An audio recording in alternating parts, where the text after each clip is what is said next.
the magic of the Cybernet Space Cube, the computer-enhanced podcast of the future. Transformers Slag Podcast. What's up, everybody? How we all doing this Saturday night?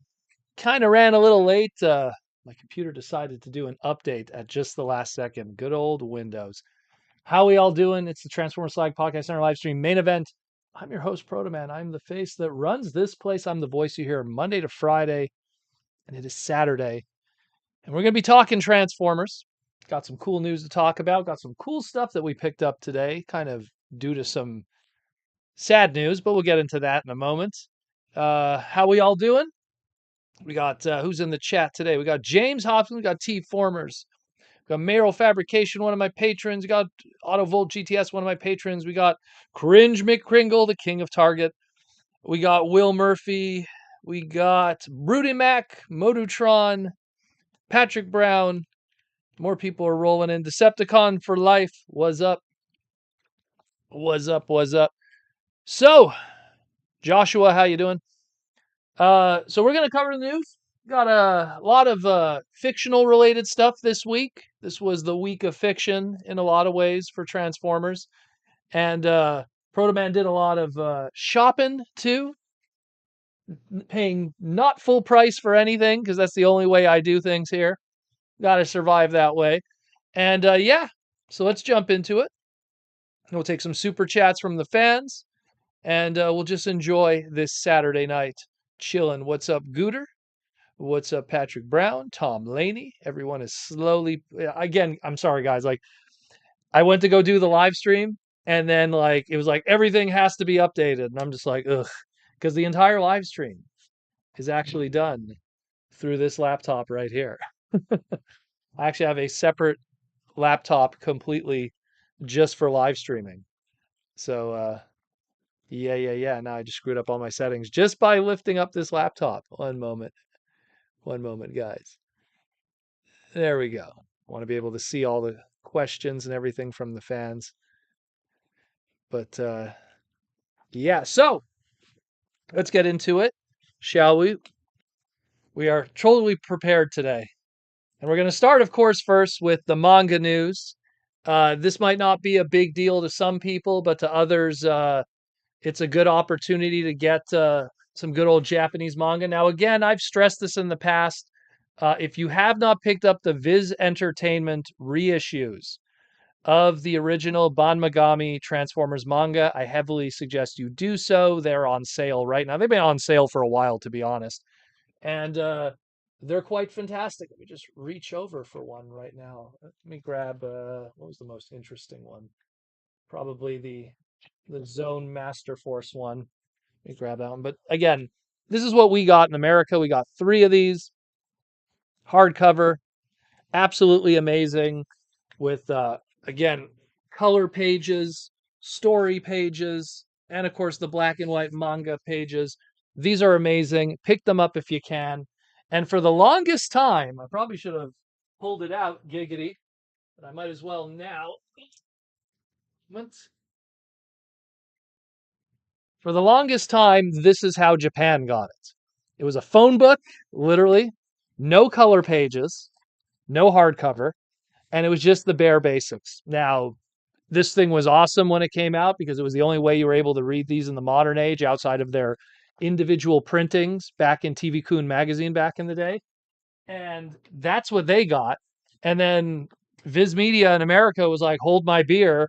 And they just made something a million times better hardcover. They were done in 3 separate volumes, and they put color pages and a whole bunch of stuff that they just didn't get in Japan, which is crazy because usually the Japanese get a way better version. So, let's put these phone books aside. To make up for it, of course, they're going to be getting something similar. Let's put it that way. And they're going to be getting everything in 2 volumes. It still will be soft cover, which is a shame for collectors, but it will be soft cover. And they're going to have everything that we got, including the color pages, including the extra supplemental material and everything. There's going to be brand new cover art, which you're seeing right here from Ban Megami, the mangaka artist. Again, combining the two of the old convoy to the new convoy, the original G1 to Star Convoy. Very cool stuff. You have the Matrix and the Zodiac in his chest. Just a lot of cool stuff going on there. And it's going to even have some extra stuff that we didn't get, which pretty much is a reprinting of the last Transformer story that Ban Megami put together, which was Headmasters versus Master Force, the bridge and crossover. And again, I don't want to spoil too much of the story for it. It is out there if you look for it on the internet, but to get a nice printed full color version of them for the first time outside of the Generations guidebook done in 2016, I believe it was, or 17. So yeah, very cool. Again, these are available on Amazon Japan right now. After exchange, about $25. It's 3,700 yen, I believe it was. So it comes to about $25 for each, and they both ship out in mid-April. Very cool. Very cool. Again, I'm happy that Japan's going to get their opportunity because, again, as much as what they got before was great, we got something way better. So now they're just catching up to us, which is very weird. Usually it's the other way around. Usually they get the good stuff and we're playing catch up. But yeah, so very, very cool. And again, check it out if you haven't picked it up. If you have already picked up the Viz versions like I did in English, um, you'd only be pretty much buying this for the covers or to get that extra story if you don't already have that. So very, very cool. What's up, Fawnheart, Transformatic? David Cabal was up, my man. Ashnud, Bigum, Gooter.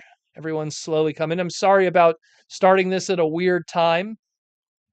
It was supposed to be, a couple minutes earlier, but good old computer kind of screwed up on me. So you'll see that in the replays.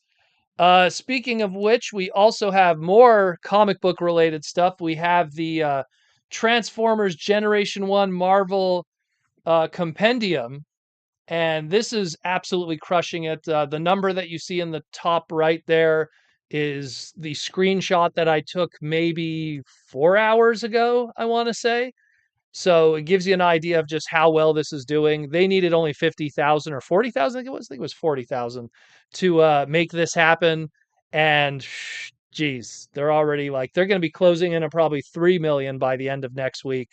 So there's going to be a ton of stretch goals, a ton of extra stuff. For people who are confused what this is, Skybound Entertainment finally got the proper rights to reprint the Marvel comic book run of Transformers, including its spin-off books, including G2, including the UK stuff, just every book that pretty much was under the sun back then, with a few rare exceptions, including some of the more, and I want to say problematic, but not in the silly way, more like, oh, hey, this has Spider-Man in it, so we can't use that, or this has the Beyonder, so we can't use that, or so, for years, a lot of times the reprints in the past, but be it Titan or some of the other companies, heck, even IDW themselves, they had a lot of issues with reprinting those issues, no pun intended.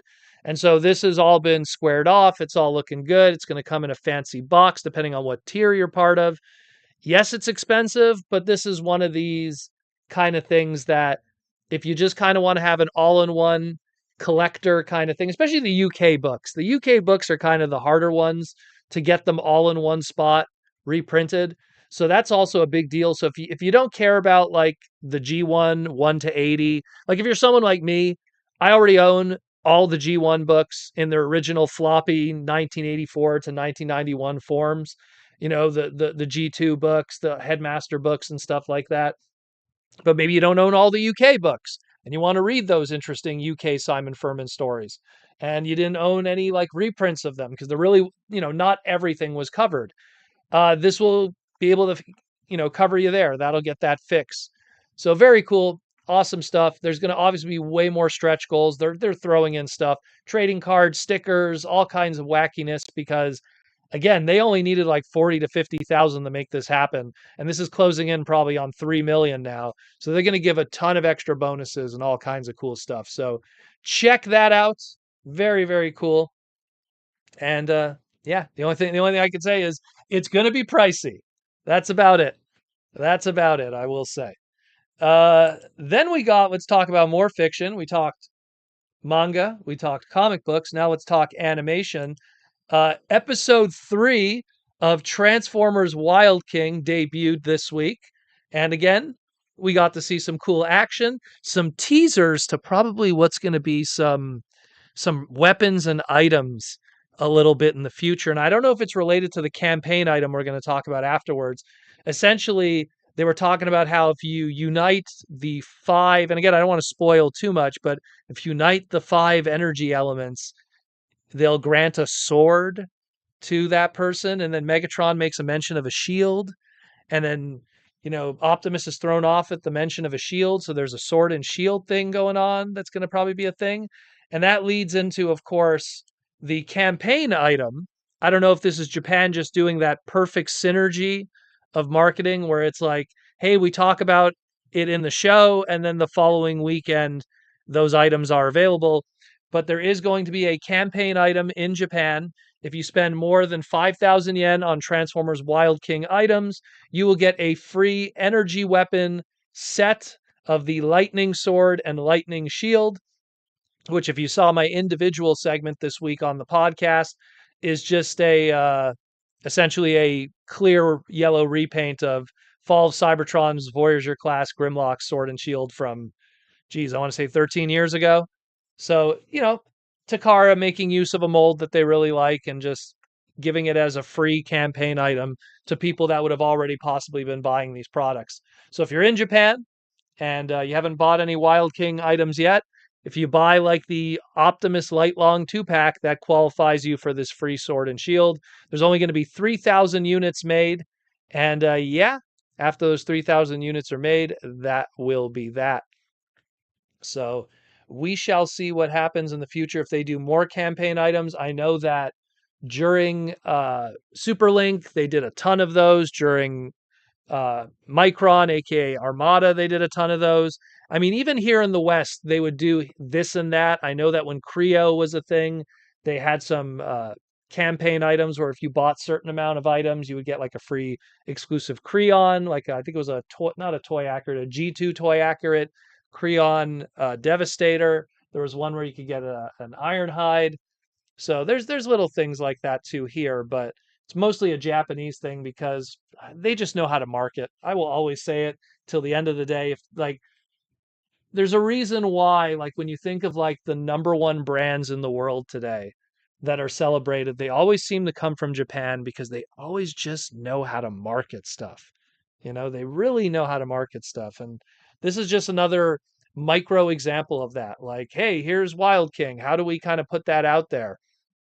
And it's like, yeah, man, let's do that then. Let's do that. And then, of course, if you're also in Japan, this is a really, really cool one. So, Sakamoto-san, the legendary manga artist of Transformers from the Legends series and beyond, he posted on his Twitter a couple of hours ago that he's going to be at, let me just pull it up here proper. One moment. I want to make sure everything is good here. So he's going to be at an event tomorrow called the All Hail Cybertron 21 event. It's a Transformers fan run event that really leans on fan fiction and doujinshi. And what doujinshi is pretty much it's fan made comic books. Now, he's obviously someone who comes from the official world, but he also came from that world prior to that and made a whole bunch of books and stuff. So he will be present there. This is going to be held at the Tokyo Stationery Kowai Kaikan. Again, it's going to be Sunday, April 13th, 2025, Japan time, 11 a.m. to 3 p.m. Admission will be 100 yen, so about $7 USD. And Sakamoto already kind of like showed off some of the stuff that he's going to be bringing. And so first he's going to have two books that he's been working on. One's going to be the newest release. One's one that was already available through his website and stuff. He has GQ Earthspark Beginning, a fan story that he wrote for Earthspark and a manga. And then he has also the Rise of Brave story, which is a prequel side story to the character of Mirage in Rise of the Beasts. And also available at the show was back in 2023, he did a mangaka story, and this one's really cool, where he fleshed out the character designs and stories of all the mainline Rise of the Beast toys with the Beast Combiner armors. So he did a story called Bisto Kakuse, and that will also be available for purchase at it there. Very, very cool. A lot of cool stuff going on there. So if you are in Japan, or if you're going to be hunting maybe in the secondary market afterwards, because probably some people will pick these up and put them for sale on eBay and everything. Again, all hail Cybertron 21 in the Tokyo stationery, Kaiwa. Check it out. Very, very cool. Very cool. Very, very cool. And yeah, last thing that we have to cover is kind of a little bit of somber news in a lot of ways, but it is something that I talked about earlier this week and to make a note of. And it was a big statement that what came out from Joel from Big Bad Toy Store. But this isn't so much about Big Bad Toy Store, but any online retailer that you probably have pre-orders with. What's up, Aaron? And we're kind of in a situation now where if you have a pre-order right now with any of these companies, they did like Joel was great because he at least warned people in advance. He said, "Hey, I just want you to know if you pre-ordered something with us and it's going to be coming out in 4 months from now, 5 months from now, 6 months from now, I can't promise you that what you pre-ordered it for is what you're going to be paying for it." Meaning that if you pre-ordered something at one amount and then the tariffs come in and increase the amount of that item exponentially, if you buy a $50 item and there's tariffs on it for $20, all respect to Joel, he shouldn't have to pay that because he'll go bankrupt if he has to cover every single price increase. So it's something where he's just warning in advance. If you do have pre-orders with him or any companies really, just keep in mind that prices will be changing. And he just didn't want to have any surprises on people's credit cards afterwards. And when he said that, I thought to myself, and I'm like, what do I have pre-ordered right now?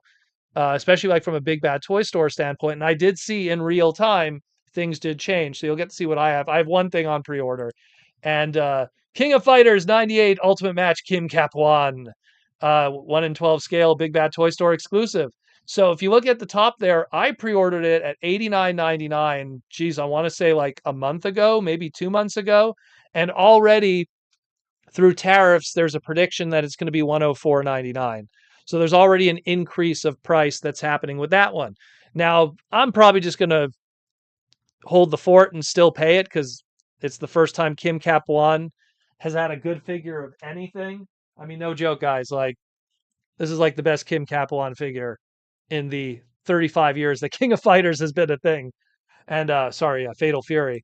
So it's something where I've been waiting for this thing forever, so I just want it to happen. But man, oh man, like the markups are going to be happening.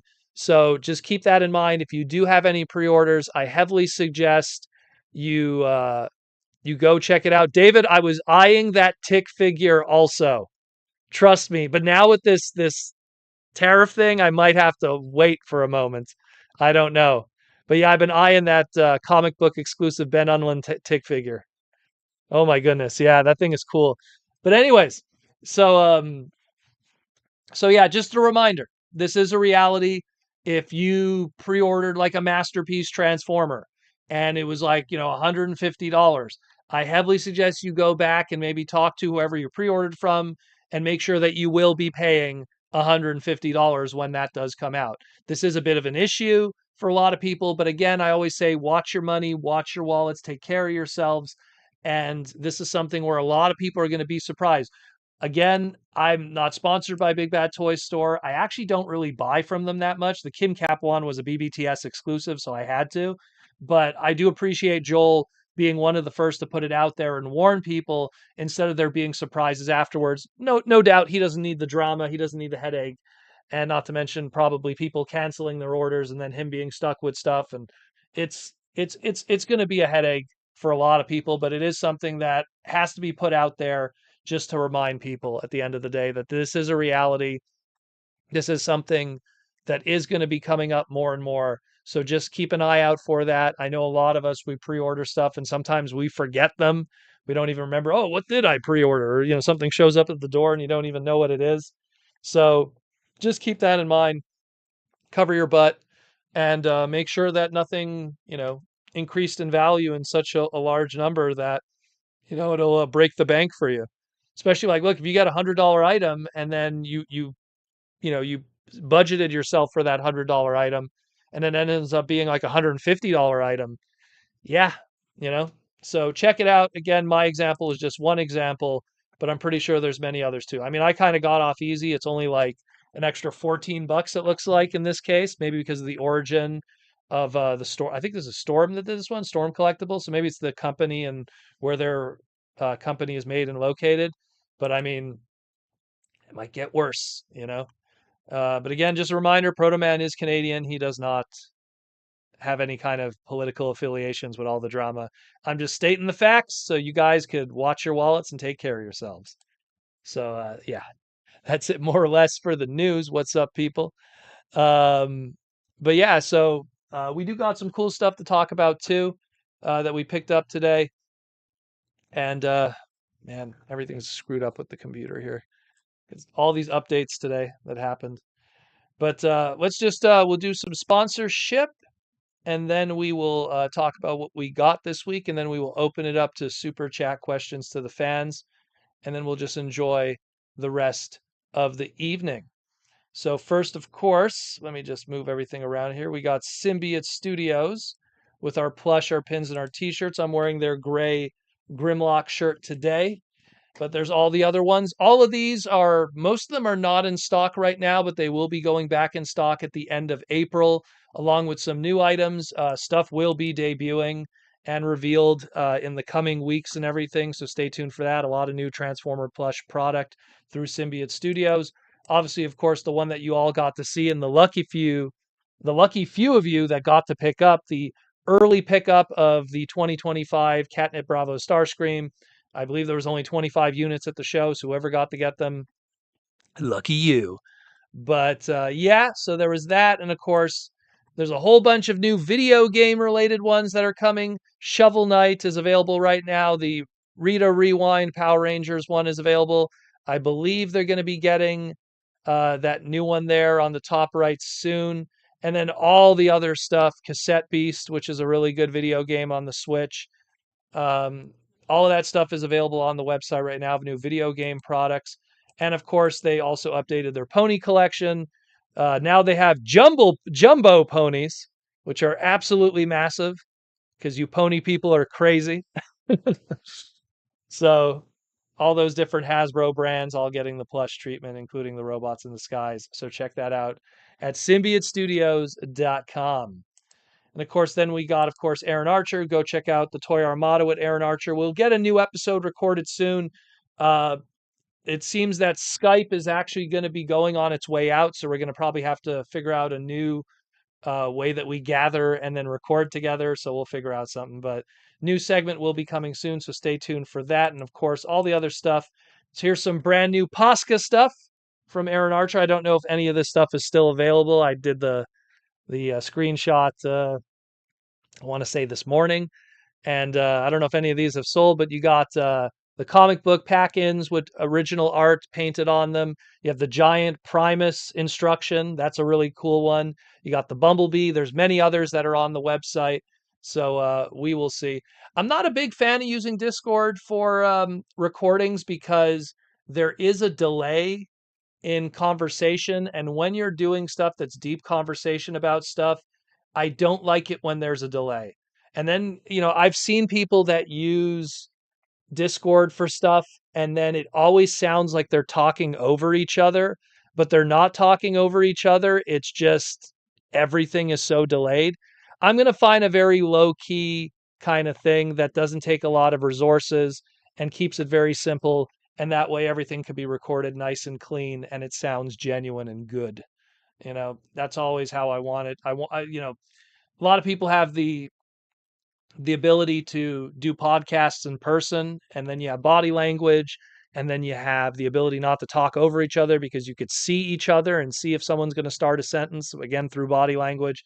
Unfortunately, I don't have the luxury of that. One day I will take over the world and then build my own podcast studio and subjugate you guys to this all the time, and I will just fly in every guest.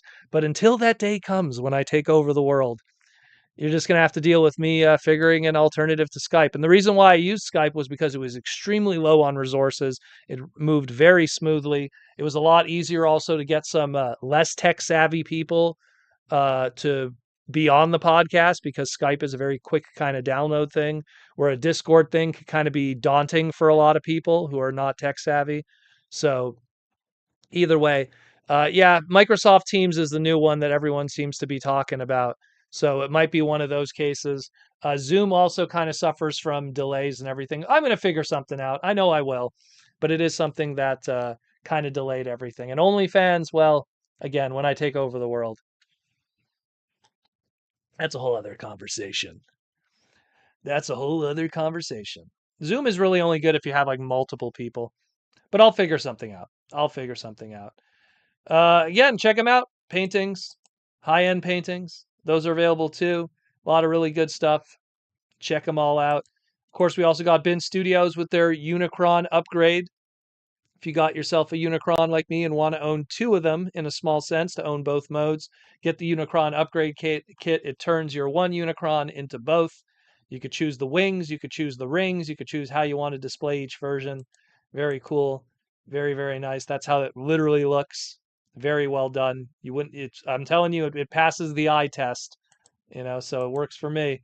And again, pick those up at binstudios.iwarp.com. Very cool stuff. And just to promote myself, also, we got Mega Man X Timelines #1 that's going to be debuting June 18th, 2025 on New Comic Book Wednesday. So if you haven't pre-ordered yet at your local comic book store, I heavily suggest you go in and ask them. Just say, I want to pre-order. I want to make a pull bin, and I want Mega Man X Timelines #1 written by that dumbass Proto Man. And they might not know who my name is, but they'll definitely know what the book is because that's their job. So go pre-order that. Check it out, yo. And there might be some even more surprises related to that in the near future. I think we have to hold on to those surprises until San Diego, but I'm not sure. We'll see. I mean, I didn't even know when this was going to be revealed, and even that got dropped in my lap out of nowhere. So check that out too. And that's it more or less for the news and the sponsorships. Again, thank you to all the sponsors. So let's talk about what we got. So this is again the same old conversation that I've been having with Canadians the past couple of weeks. Americans are always like, hey man, like it's so cool that you have Toys R Us. Here's the problem. Toys R Us was never good in Canada. It's always been kind of hit or miss. And now they're going through financial problems. Q4 passed, the holiday season, and let's just say Toys R Us did not do well during the holidays. And about 70% of their locations will be closed up all across Canada before the next 2 months are over. So, needless to say, I want to say there's 6 or 7 Toys R Us's in the giant Montreal and off island Montreal area. 4 of those are going to be gone within the next 2 months. So, they've been liquidating. They did the typical thing where it's like first they're getting 10% off everything, and then it's like 20% off, 30% off, and people are like, hold, and then when they hit the 40% off, everyone just bum rushed the place. There's not much left, but I did manage to get some things at 40% off. Again, the Transformer section. What I did buy is because they're closing up, I bought this gigantic Jeffrey bag just to commemorate their closing. So this is a huge bag. It's massive. Figured why not? I'll be buying that too. But what did I get? Not much really, because again, all the really good stuff was long gone. There's guys that are like waiting outside the door the day it opened, and they started, pretty much getting rid of stuff. So pretty much what I got was things that most people wouldn't care about, but I was kind of waiting for them. It's all stuff that I stared at for weeks and months and, forever, just waiting for them to go on sale because paying full prices for suckers. And so, first up, non Transformer one.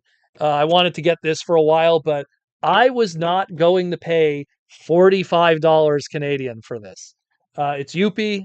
For people that are not aware, it was originally our baseball mascot for the Montreal Expos back in the day with the Major League Baseball. And then, of course, when our baseball team was abolished, they traded him to the Montreal Canadiens, the greatest hockey team of all time. So This is a UP Todd McFarlane figurine. I love my sports, I love hockey, and a UP figure that is of the highest quality that I've ever seen. This is probably the coolest UP figure I've ever seen. Is very cool. I just wasn't going to pay $45 for it because it's a non-articulated hollow McFarlane figure for $45. But at 40% off, well, I think it came to like $22. I'll pay that. I'll pay that for sure. Something like that. What else did I get? Ugh, let me just dig deep. Dig deep. So it's nothing too spectacular. Um, let's see what they have here. What people are saying. Yeah, the Namor one is dead too. That's So I picked up this little dude. I believe he was $8 brand new, and this was again 40% off, just picking up some of the Mario guys I didn't get. So it's Baby Luigi. I don't think I have found ever a Baby Mario. So I got to track down a Baby Mario when that happens. So this was again 40% off. Picked that up. And then of the Transformer stuff, uh picked up him. This originally I believe was 12.99 Canadian for a core class. This was now 4.99. So I was like, okay, I'll pay 4.99 Canadian for a small little Ironhide. He's pretty cool. Death of Ironhide. Very nice. And then the happy ones that I got, because I waited for these guys forever to go on sale. These were, no joke, full price at Toys R Us, 44.99.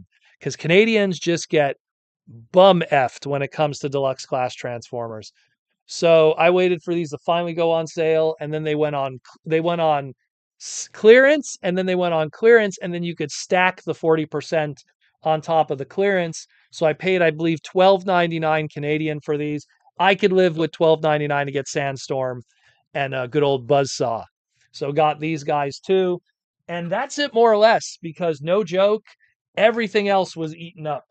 Everything else was eaten up. It is pretty crazy. I mean, the little lady upstairs, she got herself some Lego stuff on the cheap, nothing too major. But I was kind of hoping maybe to get that Bumblebee on 40% off, but clearly all the Lego people got that, you know. So it's absolutely insane what's going on. How much did I pay for this bag? The bag has a price on here. That was a, it's a large reusable bag. Kind of cool though. I dig it. Yeah, nice little Jeffrey there. So that's kind of cool. I always have a nostalgia for Toys R Us, so I figured all these times I never bought a bag, but I was like, you know what, I might miss my opportunity because who knows what might happen. Maybe those leftover locations might also go bankrupt. So Toys R Us is taking a huge dip. Toy market is in Canada is so it is what it is, unfortunately. And Toys R Us is never really been that great in Canada in terms of pricing and availability. So I'm just trying to get what I can for half a decent price. Even then, it's not that great, but it is what it is. Last week I showed you guys I picked up some Sonic stuff because that was at 30%. I was like, okay, I'll pull the trigger on some of these. But now it's like there's very little left, and I'm pretty sure by next week, if they increase it to like 50%, my goodness, people are just going to eat up the whole store. So it is what it is, like I always say.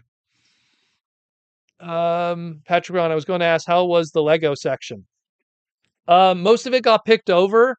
The stuff that is left over, from what I remember, again, she bought. There was the BTS Korean band set there. I think she bought that for 35 Canadian. I don't know what it was originally, but it looked like it was a pretty decent sized box. And I know Lego's expensive.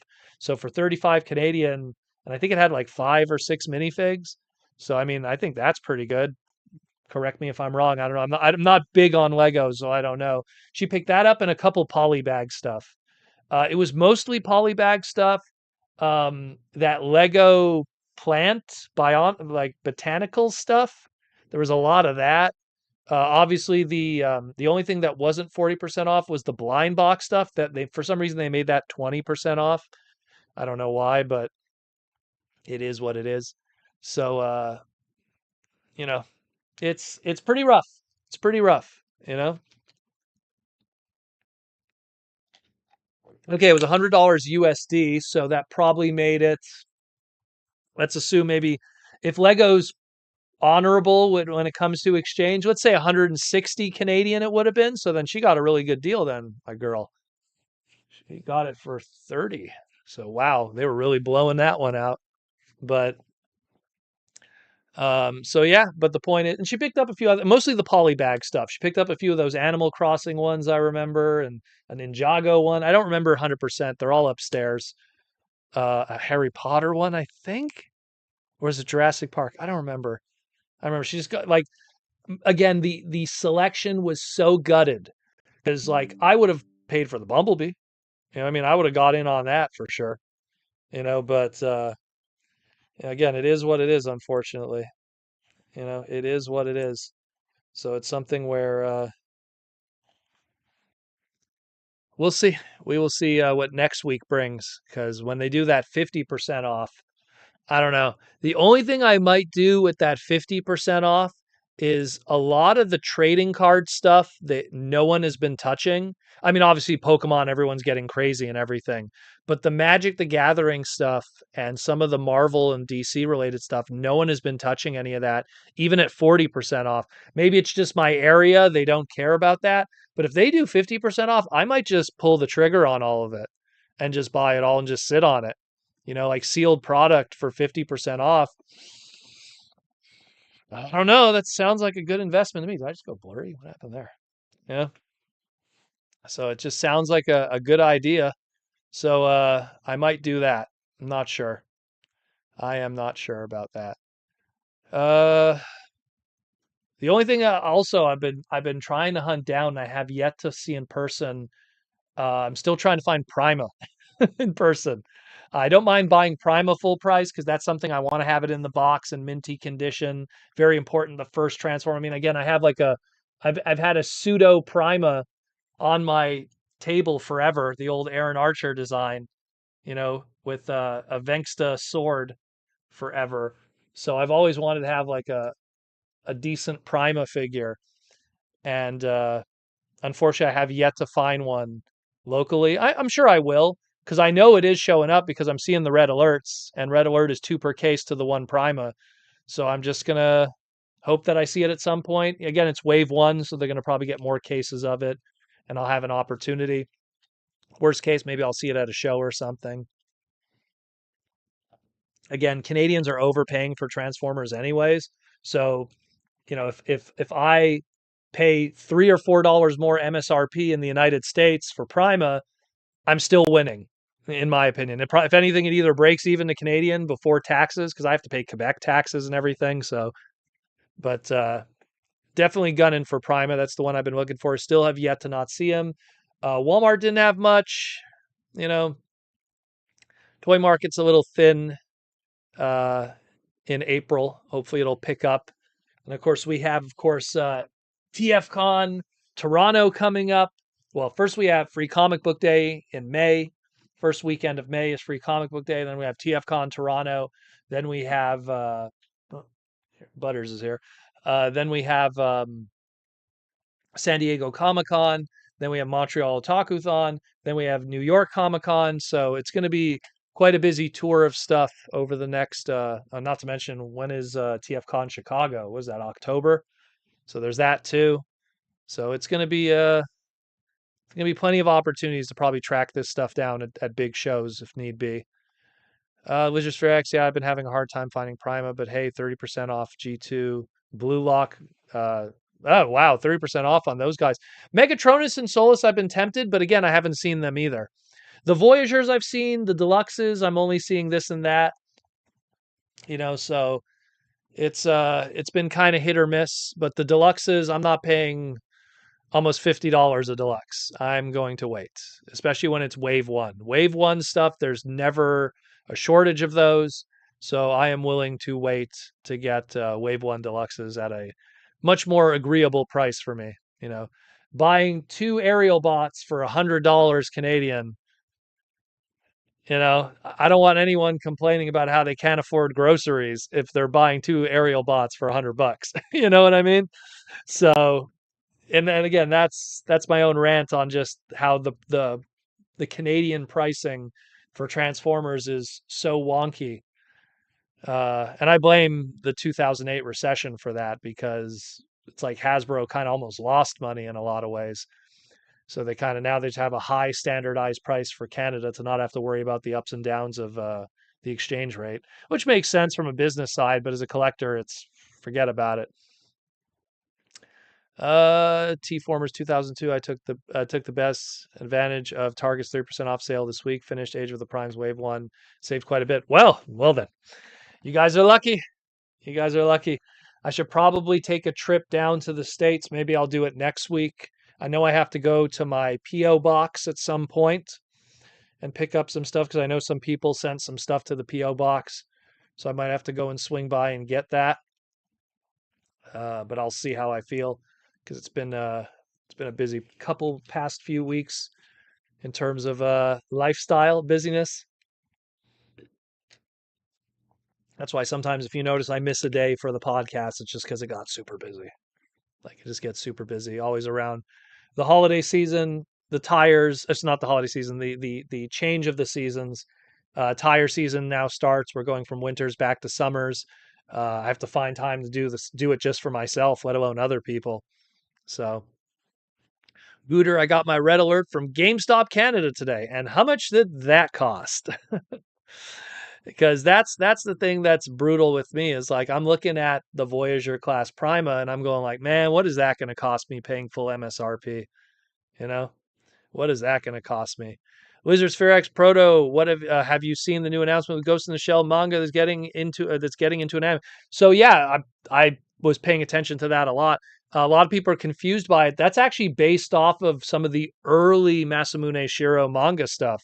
So I mean, a lot of people were complaining about the art style, but they clearly don't know what the source material is and why it looks the way it looks. That's very cool, though.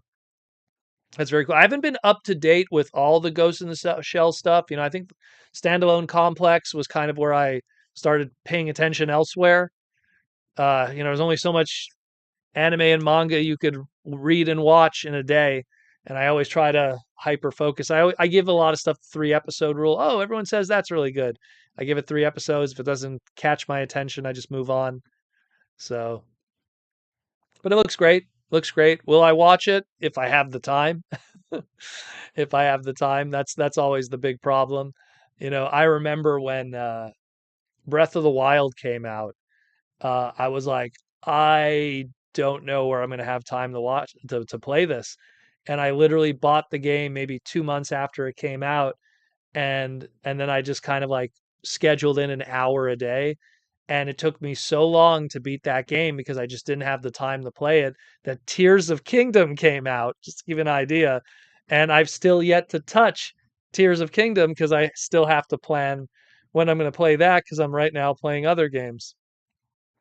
And now the Switch 2 is out, and it's like, oh my gosh, well, when would I ever have time to, first of all, buy a Switch 2 is going to be a whole other conversation, but even to play all these great games, I just don't have the time between work, going to doing the podcast and like doing that daily, and then having a social life and doing adulting and, shopping around and all kinds of stuff. And then somehow you fit in maybe half an hour to an hour of gaming or watching a show or reading a manga. Like I kind of like that's my little chunk of opportunity to do that.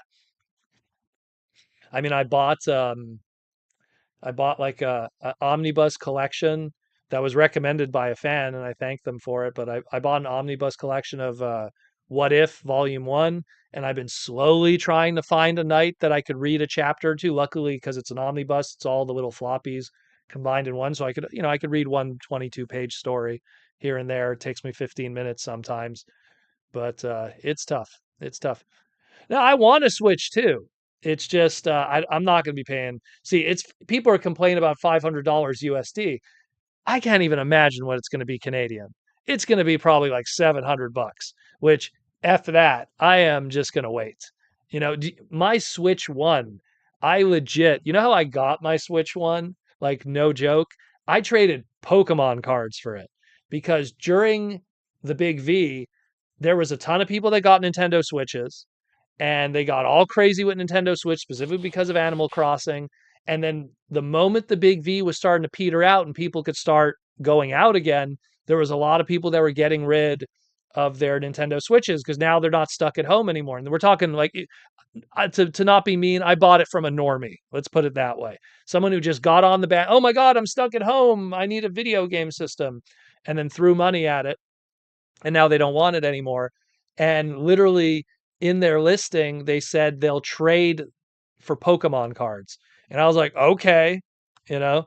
And this is also when people were stuck at home and Pokemon cards went through the roof and people were killing themselves. Now it's even more crazy.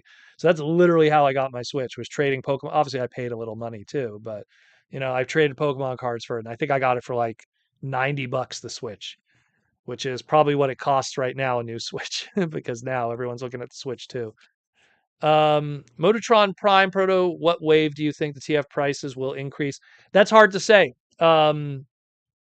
That's hard to say. I can't pin it to a wave specifically because that would be predicting when waves even come out.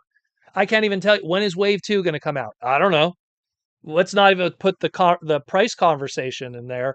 Let's just say, hey, could you predict when wave 2 is going to be hitting retail? When wave 2 is going to be hitting the ports and then get hit with tariffs? I don't know. I can't even tell you that. Wave 2 could hit June. I mean, we could use pre-order numbers based on what is available to us from Hasbro, but those have always been inaccurate. A lot of times it's like, oh, hey, I pre-ordered this thing from Hasbro and it hasn't shipped out yet, but already for 4 weeks, it's been in my Walmart. When did it hit the ports? You know what I mean? And got hit with tariffs, obviously way before even that. So that's a really tough thing to, you know, crystal ball, for lack of better words, when we can't even figure out when waves hit. We're not Japan, unfortunately, where they're a lot more concise with that, not to mention because of proximity to China and Vietnam and Macau before that and Taiwan before that, so uh but yeah, I don't have an answer for that, unfortunately. It's going to be $700. Well, F that. Do you know what $700, man? Take that $700 and put it into an investment or something. Sometimes it's so wild how much some of these items cost. And it's crazy. It's crazy. And the thing is, it's a technology, which is those are items that it's like, it's 700, 600, 500, 400. Like technologies always take a dive, you know? Like I guarantee, to just use it as a personal example for yourself, look at the Switch One's prices in the next 6 months. Look how much a Switch is going to be worth in the next 6 months. People are going to be selling them. Like if you're part of Facebook, go to Facebook Marketplace and look at what people are going to be selling Switches for in the next 6 months. You're going to be flabbergasted. But let that be a lesson to you that 5 years earlier, people were paying $500 for Switch Ones during the pandemic. So it's going to be the same thing here too, where you're going to see, oh, technology stuff always goes down. Then goes back up when it becomes a collector item. But I will wait. I will wait. When I think about it, it's like, and this is going to date me, but it's like, I didn't buy the original Nintendo day one. I think I got it like a year or two after it came out. I didn't get the Super Nintendo day one. I think I got it like a year after it came out. I didn't get the N64 on day one. I think I got that like when did uh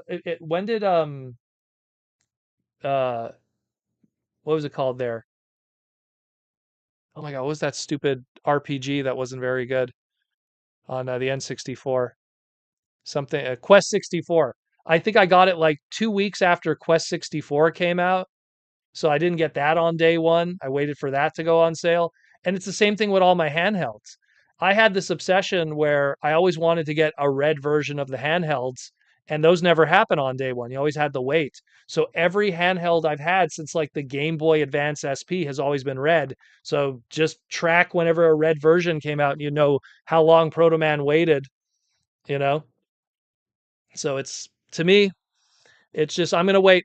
I'll wait. And again, I got a Switch during the pandemic. So what was that, 2 years after it came out? or something. When was it? 2019, 2018? When did the Switch come out? So I waited for that too because it's crazy. The technologies you never buy day one. Never. Never, never, never. That's silliness. Only the hardcore people that want to have it day one, that want to flex and say they got it day one. But at the end of the day, you could just wait, you know? And there's so many video games out there already that you can't use the excuse of like, well, I want to be entertained. I'm bored, you know? Was it 2017 Ninjatron? Wow. Okay. So I was late. All I know is I bought it. I got Mega Man 11, played that, um, played Mario Odyssey. What else? What else? A lot of the download games that I wanted to play on it. This and that. I have a huge stack of games and stuff. Oh, obviously the River City games, the River City Girls and stuff. Those were great. Uh, no, I'm forgetting stuff. Obviously all the Zelda games, Zelda Warriors and stuff like that. Was it? My goodness. But yeah, it's something that you always wait, and I think there's very few times that I think it paid off to ever get it at the beginning. I think that I think the PS3, if you bought it early, it had the backwards compatibility with PS1 and they got rid of that afterwards. So that was at least an advantage of getting it right away, the big fat one. But in general, I've never heard of like, oh, if you didn't get like even look at even the Switch One. If you got the Switch One day one, then they made a better one later. They made one with a slightly bigger screen. So it's like they always, it's always worth it to wait. I mean, look, the 3DS when it came out, a lot of people were put off by its price when it first debuted, and Nintendo even recognized that and gave people a discount. So it's something that $700 for a video game console that maybe I'm going to play an hour a day if I'm lucky. And I get a feeling I won't. What's going to be crazy is I'm going to get a Switch 2 and I'm going to be popping in Switch 1 games into it to play those to catch up, which I don't need a Switch 2 to do right now. So it'd be kind of silly to do that. It's like buying I don't know, it's like buying a PS4 to play PS3 games on it. It just doesn't make sense. So, uh Wizards for X. I remember getting the Sega Genesis at a garage sale 4 years after it came out for $50. So I was a happy kid. Well, that's again, anything that's a technology, just you could look at the history of it. Anything that's a technology, they liquidate that stuff. They always do. And it doesn't take very long. Doesn't take very long at all. Um, Time of the end for the $2 super chat. Didn't like Prima's head. Why are you after him now? I still don't like Prima's head, but I still want the figure because it's an official Prima figure, and I know that third parties are going to make a whole bunch of upgrade kits and stuff and brand new head sculpts for it. So I just want to get the figure, and then I'll swap the head out because I know Venksta, especially anyone who goes to TFCon, anyone that goes to TFCon. Actually, do I have one of his? I have one of them here. Anyone who goes to TFCon Toronto or any of the USA shows, Venksta is the guy who does like the custom heads for the custom class. This is the Sorry one, you know, and he always makes tons of great heads and alternatives and stuff like that. He'll make some cool, much more like manga comic book accurate one, not the silly stuff that we saw, and it'll be good. It'll be good. And then they'll probably do, then we'll have repro labels. They'll add some cool stuff to it too, with some tampos. You know, there's something there's something cooking. You know it for a fact. You know it for a fact that there's something going on behind the scenes. Not to mention whatever, like yeah, what Autovolt just said, whatever they're gonna repaint it into. Also, they'll do like a they'll do like a comic book version. They'll do a comic flip box like that, and they'll put the Primal Scream cover, let's say, from what was it, issue number 67 of the Marvel books, and we'll have Prima in there, and that'll be it. You know, they'll put it with the the comic book accurate Andrew Wildman head. So I'm not too concerned about it, but I do want to get the first version just because it's the first ever like true official Prima figure. If you don't count like going into like those Prime Masters, you know. So I kind of dig that. Yeah, Gooter. There you go. Toy Hacks already. Repro Labels, Toy Hacks. Shout out to Aaron Black, longtime friend of TFCon. Already have Toy Hack stickers for Prima, just waiting for the figure. There you go. That's why there's always good things where if you want to kind of improve your figures, it's one of the few times I do want to do that because I'm just not feeling that head sculpt. That's one of those moments where I really hate it when the people at Hasbro kind of look to the TF Wiki for advice, and then some fan idea somehow bleeds into it. Yeah, it happens way too often. John with the $5 super chat. Proto, do you think any of the 13 Prime figures will get repainted or remolded into TF1 Studio Series figures? Um, yes and no. I think that some of those designs will cross over into TF1 territory. The one that I always bring up, especially, is Quintus.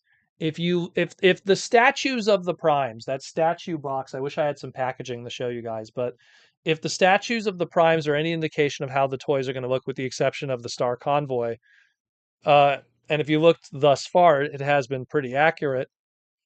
The Quintus one is one of the few that really looks a lot like how he looked in Transformers 1. So at least Quintus will be applicable, but the other ones, I mean, look how like, Nexus Prime looks in Transformers 1 and look how his toy is potentially going to look. There's no repainting or retooling that's going to make those two look accurate to each other. Or even Liege Maximo, if they're going to go with that hulking Andrew Wildman G2 look over how he looks in the Transformers 1 movie, based off of the trading cards, of course. This is where we're basing it off of. And if you could squint and see them in the movie. So I think that the 13 primes being made into figures from Transformers 1 is kind of a bit of a stretch. I could see it if Blockies wants to do it. Like Blockies, I could see them doing like a case assortment or something like that of the original 13 and them getting away with it. But transformable product, that's a little more tough. And for Hasbro to want to dip their toes in that when they're slowly dipping their toes into it with Legacy, to then even do it again, but for the Transformers 1 franchise, I don't know about that. Will those molds get remolded and retooled again? Of course they will. Will they be original 13 characters the second time around? That I don't know. I don't think so. Some of those, look, you could look at like someone like Prima, and yeah, I might go with my idea of it being a toy, a comic book accurate, Furman accurate Prima. They could do as a repaint retool, but there's all kinds of other hovercraft kind of looking, Cybertronian vehicles. They could make that, like they could take that Prima with the opening chest and go, oh, maybe we could retool the chest and we'll make it, Origins Ratchet and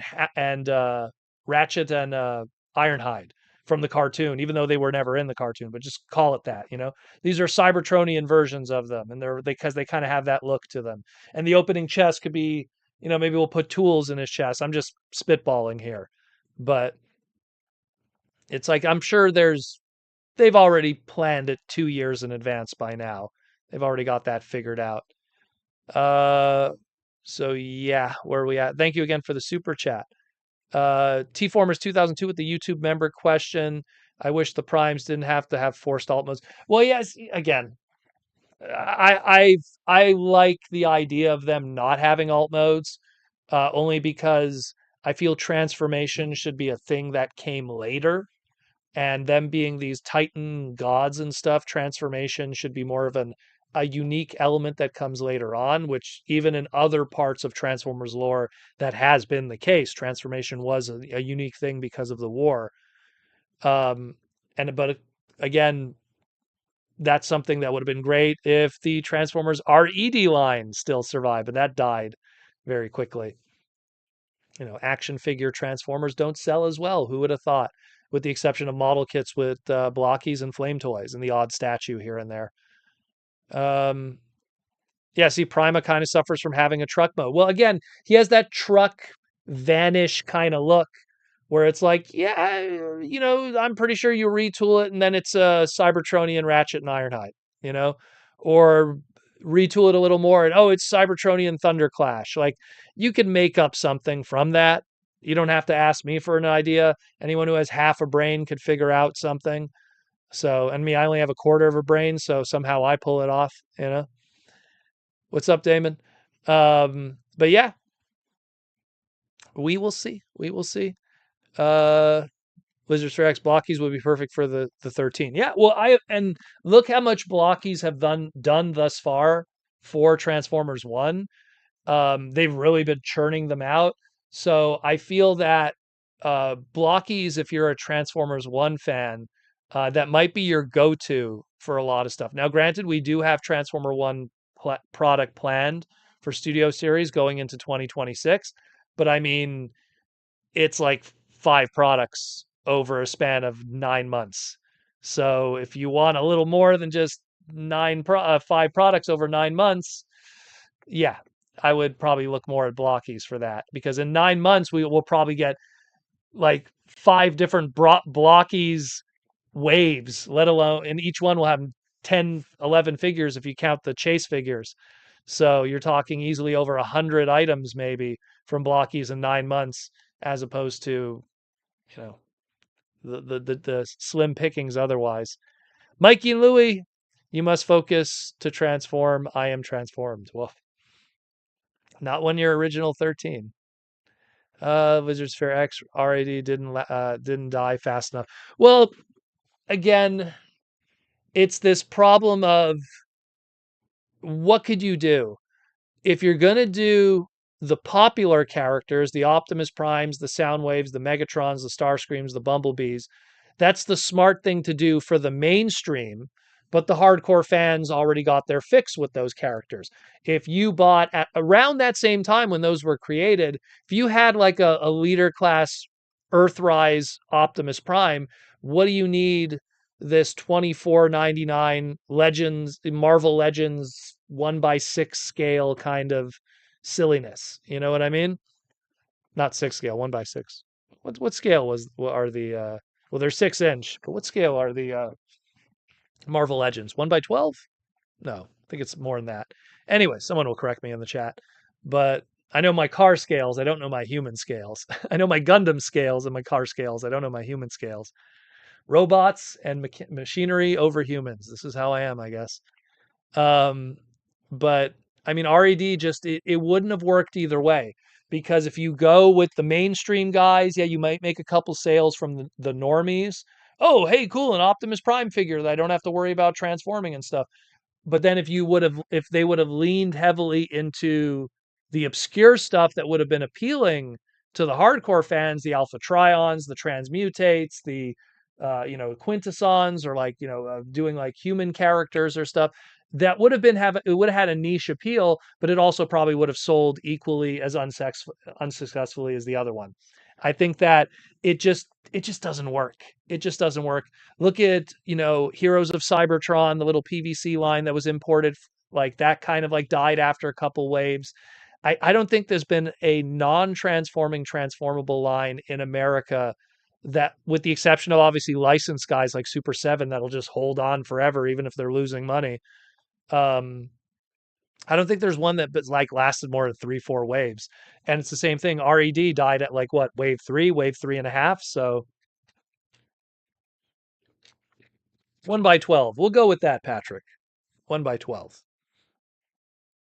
Um, so again, I had high hopes for it, that, every time they did a Transformers Prime character like Knockout, and for no pun intended, they knocked it out of the park. No pun intended, really. Like, Knockout looked fantastic. RC was okay, I guess.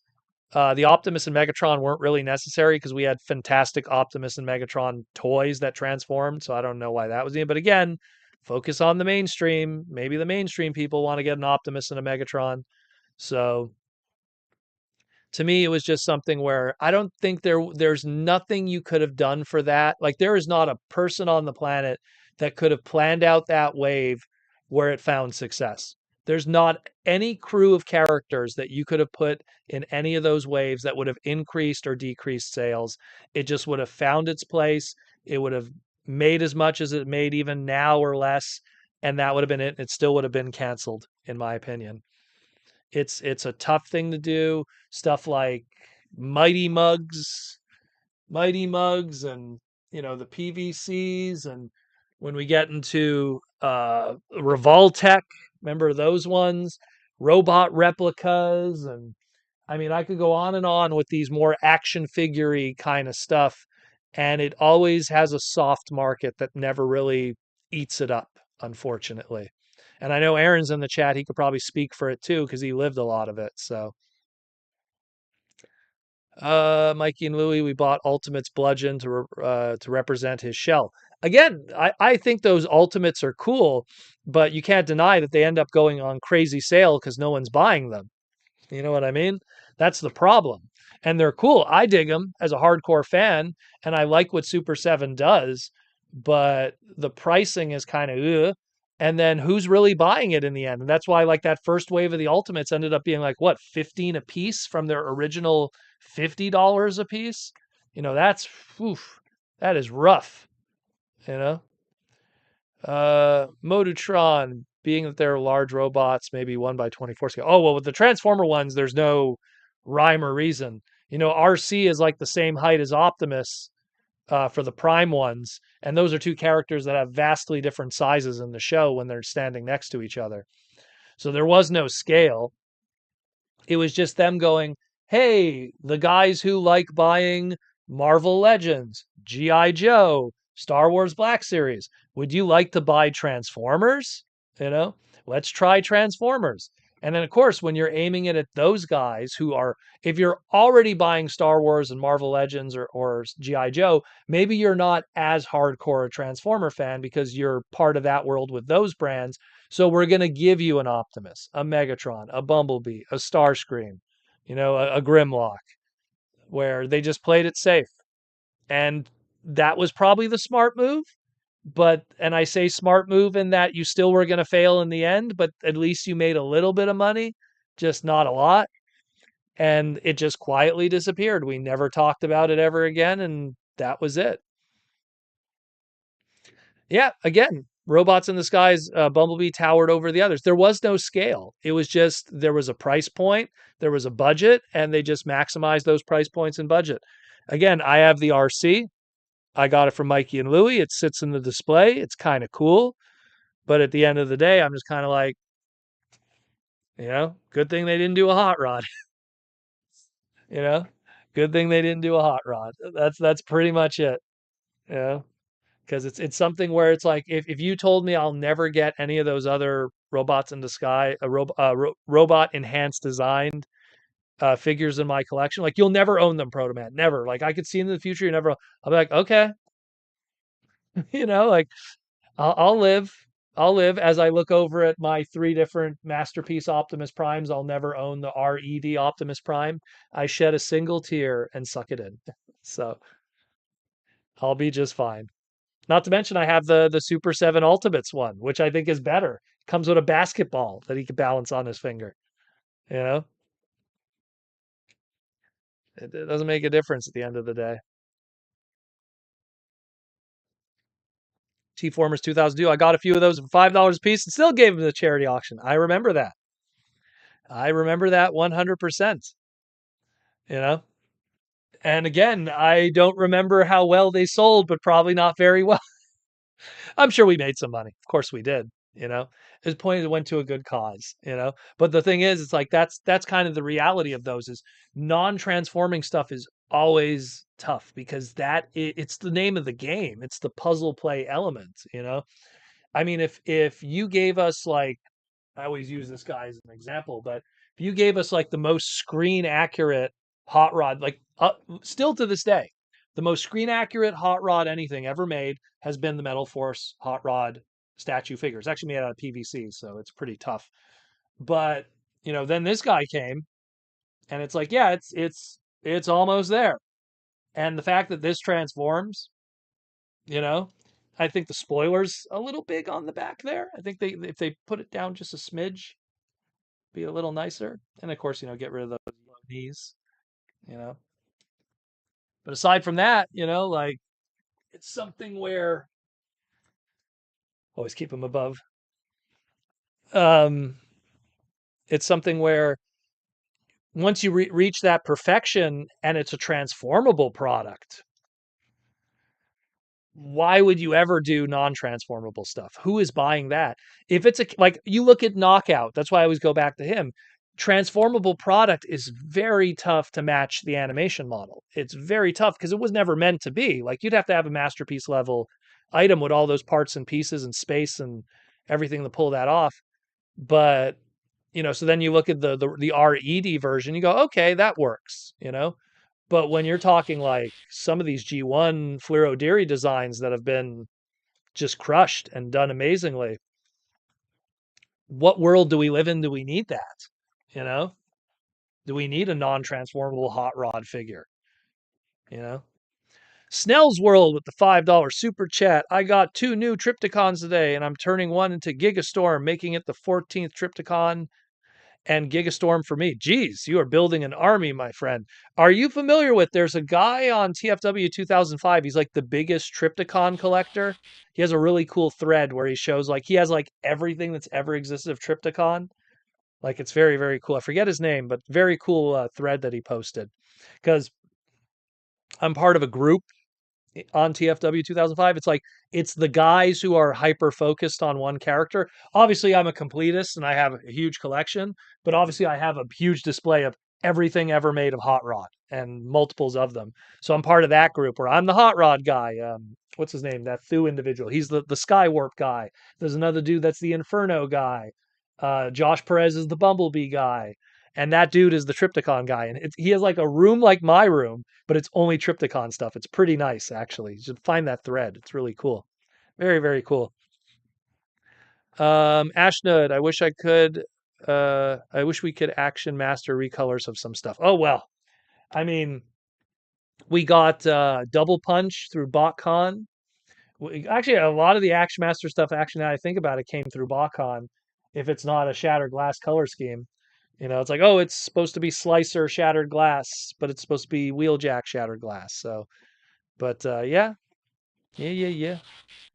Uh, Sabertron Toys Proto, if tariffs do happen, uh, collecting will halt. Well, it won't halt, but it'll definitely slow down. That's for sure.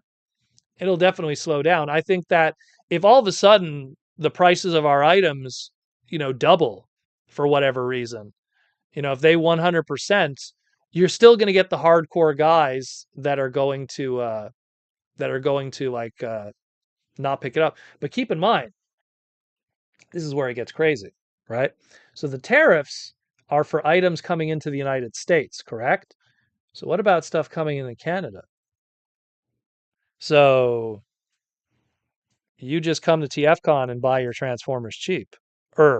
With your strong American dollar that crushes the weak Canadian dollar. So there always is an option. There always is a way. And if toys are our drug, then you'll just be doing a whole different kind of drug running. You know? I'm just saying. It won't come to a halt. People find a way. They always do. They always do, my friend. They always do. Uh there's another super chat. I don't want to miss it. If I miss any super chats, please let me know. Time of the End with the $2 super chat. Think they might make Liege Maximo in 2026 as a Titan. Um, I I feel that Liege should be something big. I don't want him to be a deluxe or a Voyager. If he's a leader, I want him to be a big leader. A Titan would be cool, but I also think that would be pushing it. Like a Titan for me would be cool. But I think from a business standpoint, that would be a silly spot to put the Titan class. You know what I mean? I think that you could use a better character for Titan class than something. I think if Legion Max was the Titan class, I'd be happy and it would sell terribly. Let's put it that way. Mainstream Transformer collectors will be like, who's that? I don't know who that is. Why does he have horns? Is that Unicron? Why is he green? What does he transform into at a Titan class? You know? Like, so it's something where I think a leader is the safe spot. Leader, commander even might be pushing it a bit. Commander class price point is always kind of allocated for our combiners now. So I think a leader is a happy spot for it. have him standing next to Megatronus, who's also a leader, and then you have that story where it's like he's whispering in his ear. It's always like, hey, we're gonna, hey, like Solus, like she's making weapons for Prima, and like, so I think that works better. Even though, like, if it's based off of the Simon Furman, Andrew Wildman design, which I can't reach the book right now. I was going to reach one of my reprints of G2 that they did a while back. But if you have like that design, a Titan would make more sense in terms of scale. But at the same time, from a business standpoint, it's like, I don't know. I don't know. It just wouldn't work. SP Gojira fan. Actually bought some Gojira stuff recently. Actually, where's my phone? I could show it to you. I could show it to you. Let me show you what I got because I showed it to my sister, who's a big Godzilla fan. Or the text message I sent her. I hope it doesn't show her phone number. Okay, it doesn't. Here we go. I got a bootleg Imperial 1984 Godzilla. I showed it to my sister. She was like, "Oh, cute." So picked that up recently. I like bootleg Godzilla stuff because that's all I had as a kid. I never had official Godzilla stuff. I only had bootleg stuff. There was this like little bodega kind of, in French we call it a dépanneur. We had a little like dépanneur bodega, and he always had bootleg stuff. And as a kid, that was the only stuff I could afford. So it was cool, man. But yeah, sorry to answer your question, Guji. Uh, Lugnut won the Hall of Fame, but I think that I read one of the designers said they want to do animated Megatron first, and then they could do a Lugnut from it. I could 100% see that. If they do number one, if they do an animated Megatron, they know that will sell well. And then if you put all the time and energy into that tooling into the Megatron, that will sell well. Then everything's an afterthought, and then you could tool a Lugnut into it. I'm curious how they could pull that off where it'll look good, because they are two very different silhouettes. Because Lugnut is very short and wide, Megatron's more tall and lean. But they work a lot of magic with those partials. So I'm pretty sure they'll pull something off. I'm very curious, but that would be cool. That would be cool, you know. Oh, what's going on here? Battery running low. What is going? This is what happens when you do an update. Are we good? We are good. There we go. We are good. Oh, and look at that. It is freaking out. Apologize. One moment. I swear you update your computer once and everything freaks out. But I hope that answers that a little bit. I mean, it would make sense though. You kind of want to lead with the more popular mold because Lugnut, his original toy. Imagine his original toy did okay back then. That was like peak popularity during animated, and then Atomic Lugnut, man, that thing was on clearance forever. Anyone who lived during that, his repaint, man, I used to see that everywhere. That silly one. Still a good toy, but kind of small. Snell's World with the gold super chat. Do you think they would do a Grand Max and Metro Titan as a Haslab for people that don't have the only risk-free for Hasbro? What's your favorite knockoff Transformer? I'll do the knockoff Transformer first. I have a few because I actually like collecting weird bootleg Transformers. I have quite a huge collection of it. Some of my weird ones, I have a Transformer that transforms into a rice cooker. I have a Transformer that transforms into a basketball. And then when you transform it, it's Yao Ming. No joke. It's Yao Ming's head on a robot body. I have two Transformers that transform into Angry Birds, not the Angry Bird Transformers. They actually transform into the Angry Bird heads, and it transforms into like these Gundam looking Transformer designs. Autovolt said the Titanic Transformer. I have that one. That one's wacky. I love that. It has the two little axes that make the tops of the Titanic, and then it has a working motor that you could put it in your bathtub, and you can play with the Titanic. Obelisk, look, it's an iceberg.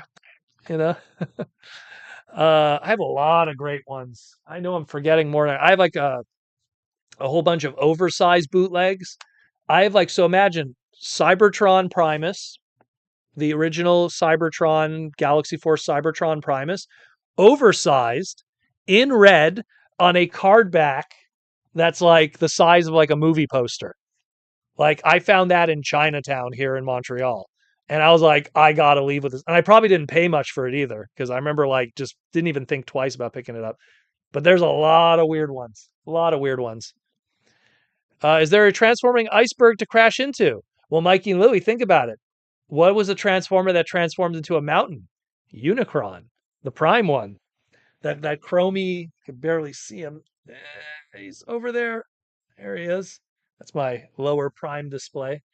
Don't want to screw up the camera, but so you could get Unicron, make them all in like whitish silver, clear translucence, and now Obelisk, look, it's an iceberg. It's not Unicron. Um, T-Formers 2002. I remember seeing a video where someone talked about G1 Overload with Star Saber's head. Oh my gosh, there's a G1 Overload with Ninja Turtle pieces. A really cool one. Like it was like it's like little mini Ninja Turtles from 1987. The Star Saber head one, I believe that one's in blue. There's a lot of wacky bootlegs, and I love them.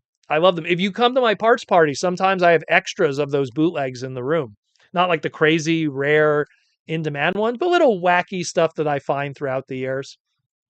I'll bring them in there and try to sell them because I'll buy like a bunch of them and then like I'll just pick the nicest one of the bunch for myself and I just get rid of the rest. I had a really good friendship with Genzao of Knockoff Toys for many, many years, and he used to hook me up with all kinds of wacky, crazy stuff. And I love him. Love him, love him, love him. When I would do my my items like this, like here's the prototype for the Famicom guys and stuff like that. I would always include some bootlegs and everything. Everyone remembers the Rainbow Rodimuses that I brought to Orlando, you know, before those sold out. My goodness, those sold very quickly. I love bootlegs, ones that don't harm a company. Like they're just fun, wacky stuff, oversized stuff, undersized stuff, just wacky stuff. Clear repaints. Mike Prime 21. What they said about animated Megs and Lugnut is what they want to do is Megatron first, so they get a sense of the scale for the Decepticons. They didn't say Lugnut would be a retool in the Megs. Oh, okay. Well, I mean, Megatron's got to be the biggest of the bunch, so he's got to be a beefy man. He would have to be a commander. That's a tough one. He'd have to be like a small commander or a large leader, because that's a big dude. That's a big dude. I don't know. That's a tough one. T-Formers 2002, also speaking of Hot Rod Rodimus from earlier, I'm getting to meet a certain celebrity voice actor tomorrow. You're meeting Dick Gautier? No, I'm just joking. Rest in peace, Dick. I guess you're meeting Judd. Good old Judd Nelson. Good old Judd. It was actually kind of funny when he did his Hall of Fame induction to the Transformers. It was funny because it was like David Kaye and Judd Nelson were inducted together. And so David Kaye got inducted and he gave like this whole speech and everything and da da da. Hey, thank you, because David Kaye is awesome. And then Judd Nelson was inducted and Judd's like, all right, thank you very much. And got the hell out of there. I don't blame Judd. He doesn't know. He's not part of that world. He did the 86 movie for a hot second at a time when he was a very popular actor at that point. And then he went on with his life. He went on to do Suddenly Susan and all that other stuff. I don't blame him. You know what I mean? I don't know. He doesn't even sound he doesn't even sound anymore like he sounded back then. So like to him come back and reprise the roles, it never sounded right. I think Travis, who did Cyberverse, Hot Rod, I think he does a fantastic job. And if he kind of like took over as Hot Rod permanently, I'd have no problem with it. Unless they want me to do it, then I'll do it. I'll fall on the knife if you want, but you know, it is what it is. Why lag why? Hey Proto, do you have any recommendations for displaying chug size stuff? I saw your video moving, storing, and would love a video on displaying Transformers. Well, again, this is my rule with anything is you don't want to waste a wall. One thing that people don't realize, to show you quickly, is just how deep these go. Like I can fit my entire arm all the way to the back. So it's something where, and you got to see my butt for a second. It's something where when you do shelving, have them be as deep as possible. I always feel custom shelving's the best. And it's as simple as going to a hardware store and buying long pieces of wood, painting them white and making them look nice, or going a little more crazy like I did with glass, plexiglass, you know, something fall there, but just like I am not a fan of DTOFs. I do use them, but only because DTOFs are good for when you want to put stuff in the middle of a room, because it's kind of hard to build stuff in the middle of a room. And be so a DTOF is fine, or whatever they sell now at IKEA, because I think DTOFs got discontinued. I mean, they're okay, but with DTOFs, you have to then use what I call the extra shelving hack. But even then, DTOFs are tiny; they don't have a lot of depth in the space. So, and they're kind of pricey for what they are. I'll be honest with you.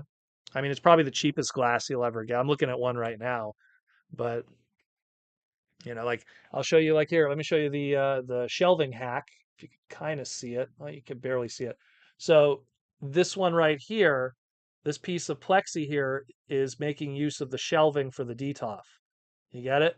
So this would have been one space of 12 inches for a DTOF, giggity. And I did the shelving hack, which I'll have to explain another time what the shelving hack is with a DTOF, but pretty much involves a piece of plexiglass and four high pressure hose clamps, and it holds up to like 30 pounds of weight. Because I did that hack with some Beyblades for a friend, and those Beyblades are heavy, and his display just held just fine. So, um, but yeah, Mikey Lou, we want to do our collection and cool poses on display, but we have way too many stuff and not enough room. Well, that's another problem too, is that you have to do it in a uniformic kind of style like I do. Like doing guys and displays, you have to be lucky to do that. Because like, yeah, okay, Bloody Tusks might be able to hold his Matrix at the front there and be kind of cool, and maybe you'll have a cool pose for like Robot Masters Optimus, but everyone else is kind of like, you know, just kind of has to be like that at the end of the day. Even my Rodimuses, they're all just kind of in static poses. Detolf Ziggler.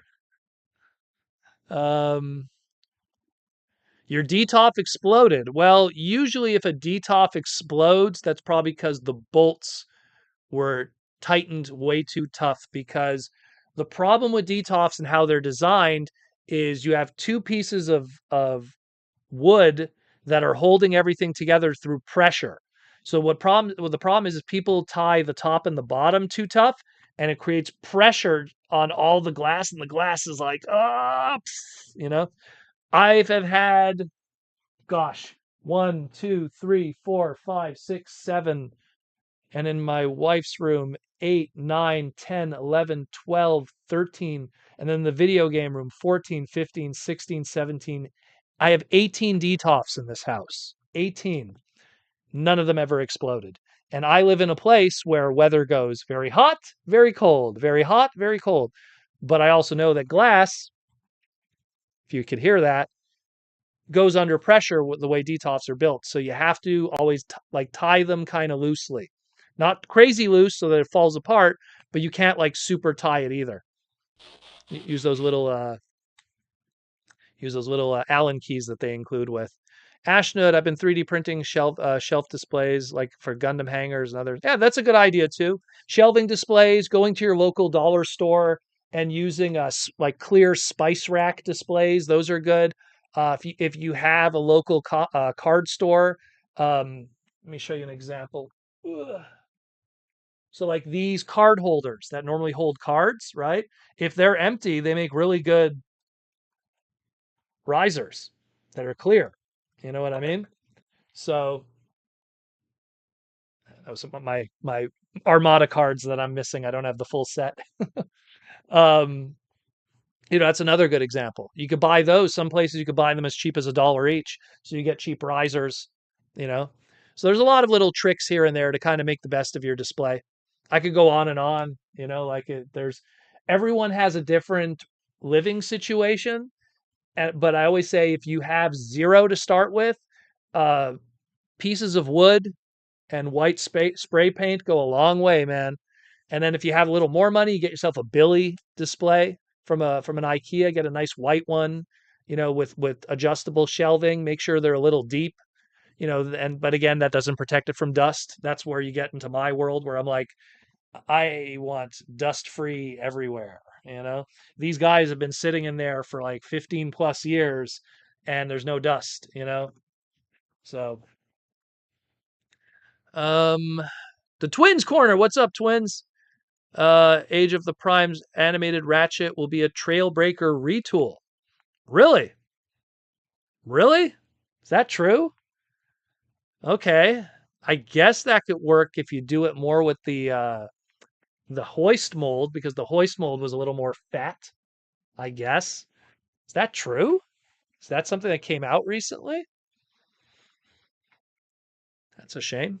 I thought they were hoping they were going to do something from the ground. Unless they do a crazy retool from the ground up, then that could kind of work.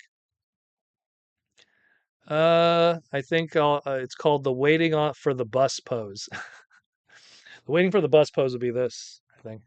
Looking at your watch, looking at your Cybertronian watch, which actually, funny thing my masterpiece MP1 Optimus is doing.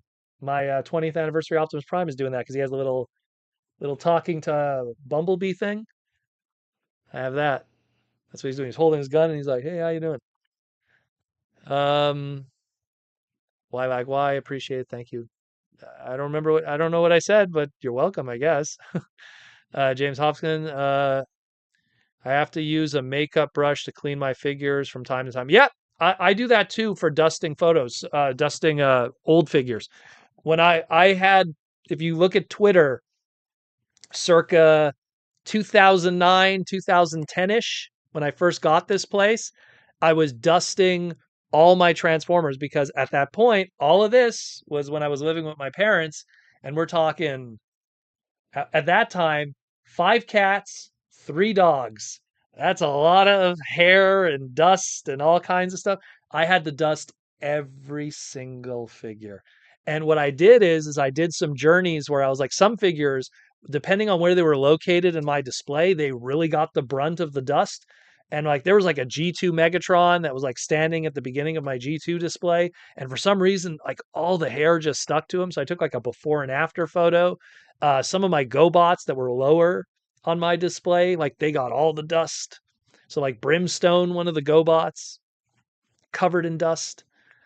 Like yeah, a makeup brush is the best because it's soft, it's not corrosive. You don't run the risk of scratching off paint. If like let's say like this is a tampo of paint, so you don't want to run the risk of scratching it and damaging the paint off. So a makeup brush is really good for that. You know. Really, really good. And the reason why I suggest makeup brushes also because they get into the crevices where the dusts will really try to settle. Where you could use like cloths and everything like that, but that's more large, you know. Uh, uh, Marty McFly poses. Yeah, Gigawatt could do that. That's correct. That's true. Snell's World thoughts on Grand Max and Metro Titan as if it would be risk free for Hasbro. Well, I think that if you're doing a Grand Max or a Metro Titan, why would you screw yourself out of doing tooling and stuff that would be a Metroplex or a Fortress Maximus? That's two color schemes that are baked into way better stuff. To give an example of that, imagine if we got Haslab Unicron, but we didn't get it in the colors we got it. Instead, we got it in black Energon colors. People would be like, okay. And the fact that they don't really have a repaint clause, like if they're going to repaint stuff, it's something where I feel there's probably other. I think what's going on right now with the success they're seeing with the Japanese stuff, I would not be surprised if like, no joke, and I'd be happy, except for the price, because the price will probably not make sense because in the new world we're in. But if they made Road Caesar next, Transformers Victory Road Caesar or Land Cross, I wouldn't be surprised at this point. That seems to be the successful direction they're going. And keep in mind, it's not just what we think. Japan loves it too. Japan really liked Lio Kaiser. So chances are Japan's probably going like, Brain Masters. Let's see more of that. We already did Star Saber. Let's finish the other ones. You know, think about it. We did Deathsaurus, Breast Master, or Chest Master, but Breast Master. We did the other Breast Masters now. We did Star Saber, Brain Master. Let's do the other Brain Masters. Let's do Road Caesar. That's what I think. Um, where are we at here? Ashnud, my dad gave me some of my old model kits unopened from when I was a kid. 20 plus years of dust on them. Yeah, I feel you there. I mean, going back to what I said, that G2 Megatron was probably put on my shelf. I want to say in 1996. And it sat on that shelf probably undisturbed because I don't think I messed with it because you transform it once or twice with those vintage items and then you just put it up there permanently. It probably was put on that shelf in 96 when I did my new display in my room when I lived with my parents, and it probably did not move until that day I moved in 2008, 2009. So it sat there for a good 10 years easily, and some easy money could have been made betting on if that thing would have fell apart before it would have got dusted. Um, James Hobson's. I need a Gigatron. Gigatron. I guess you mean Overload. Overload. I could see happening. Gigatron, if you're referring to the RID Car Robots character, Gigatron, I could see them doing as a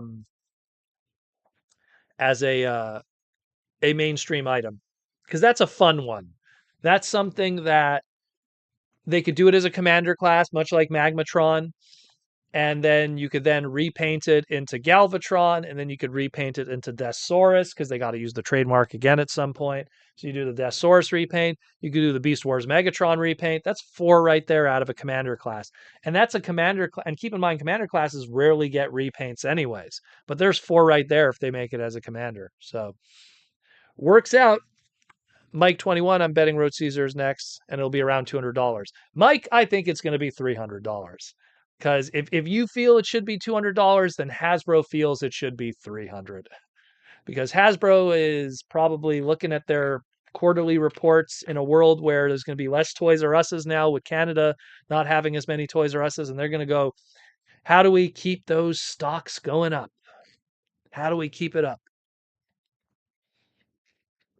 I know, charge an extra $100 on on what we could charge $200, and then we get an extra $100.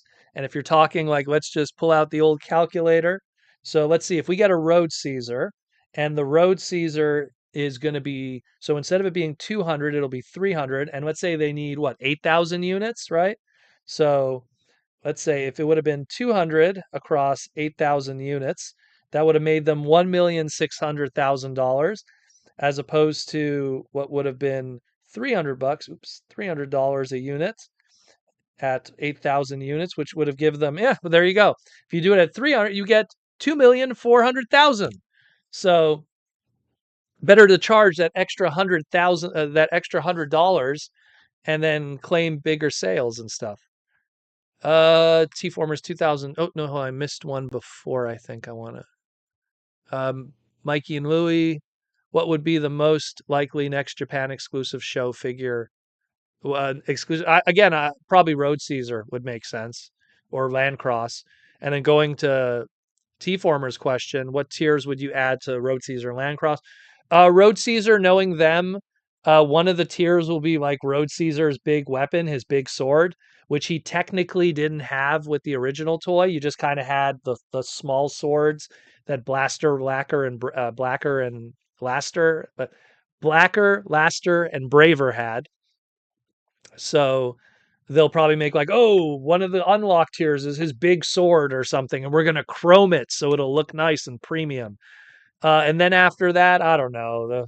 Maybe they'll include little micro figures of John That's like maybe would be cool if it was articulated, but it'll probably just be a slug, PVC kind of thing. I don't know. That's just a few I'm throwing out right there if I sat down and thought about it.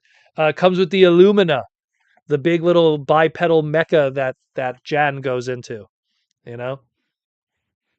How about that? With little articulated legs and everything. Complete your whole victory cast and collection. Uh where are we at? Where are we at? Mike Prime 21, that's fair. I'm thinking 200, 250. I guess about 300 for Lio Kaiser. Well, I imagine too, like Lio Kaiser, those individual guys, they're like in that Voyager scale. So, and I'm reminded of again, oh God, you can't even see it, but behind good old Slug and Symbiote over here, there's the Road Caesars back there, and they're also big chunky vehicles. So they're going to want something that probably scales with Lio Kaiser because they're kind of rival characters. So they'll make them big chunky cars. And if you know how Road Caesar is, like they're big chunky vehicles. Yeah, it's an off-road. It's a Lamborghini and it's a not Porsche, but at the end of the day, like they're going to make them big chunky vehicles and make them look cool and have that brain master gimmick, which is always cool. I love that. Again, people always ask me what are my favorite combiners. Road Caesar and Defensor are the first two that come to mind, and I love Road Caesar. So, but such a cool design. I love the Brainmaster gimmick, and the individuals are cool characters. Braver's a cool character. Laster is a cool character. Blacker's a cool character. So, uh, second, I want to make sure I don't miss anything. Uh, just give me Jansen and a little hover disc. Yeah, exactly. Give them a hover disc they could hover on. You know, give a little slightly articulated Jan figure or a little Jan figure and an Illumina that he could sit in, and then like one of the unlockables will be Illumina herself. You know, who knows? They could do something like that. Why do you think we'll realistically ever get a Haslab Primus? I think we should get one at some point in a world where Unicron does well. Because again, I know people argue with me about it. I don't think Unicron did as well as people think it did. And in a world where Unicron actually did very well, we would have gotten Primus. The fact that Unicron didn't do as well as we think he did is why Primus has still not happened at this point because of the hesitation. Ooh, if we couldn't do Unicron, can we get away with Planet Cybertron? And that's why we are where we are right now. The failures of certain HasLabs educates Hasbro to kind of avoid certain things. And I firmly believe that Unicron either barely got backed or didn't get backed, and they just kind of conflated it to make it exist because they put so much time and energy into such a big item. Where they saw what happened with the Cookie Monster and some of the others, where I'm pretty sure money was lost in all that time and energy on those. So just force it through and then go, okay, we're never going to do that again. We're just going to think small from now on and realistic. Defensor for 2027, says Mike Prime. I think so. I think that all of those core Scramble City guys at some point are going to see a retail treatment. And if you get a hotspot that's a commander class, and I love hotspot, so be it. Give him both his head designs. Give him the non-mouth plate and the mouth plate one. That'd be so cool. Give him his base mode because he has like a repair base mode with the hoses and everything, with the ladder. Love hotspot. Love it. And then you could do the Guard City repaint afterwards. And you could finally have Operation Combinations second in command get an updated figure after all these years. Mural Fabrication with the $5 super chat. I just saw the new He-Man crossover Thundercats figures. It would be too crazy to expect Transformers Master Universe figures. Well, that now that they have a relationship with Mattel, anything is possible. Now like I think more than ever, and Aaron talked about this too, is he said like, there once was a time where there was a legitimate rivalry between those two companies, and you didn't talk about each other. It was all about beating each other. And now they're like shaking hands. And I saw this firsthand myself at San Diego Comic-Con. They're hanging out with each other. They're talking to each other. They're trading items. Like, hey, that's cool. Do you want this? Like, it's a whole different world. So in a world where the toy industry, in order to survive, they're going to have to work together instead of fighting, unite against a common enemy, that common enemy being modern day consumers who don't care about toys anymore.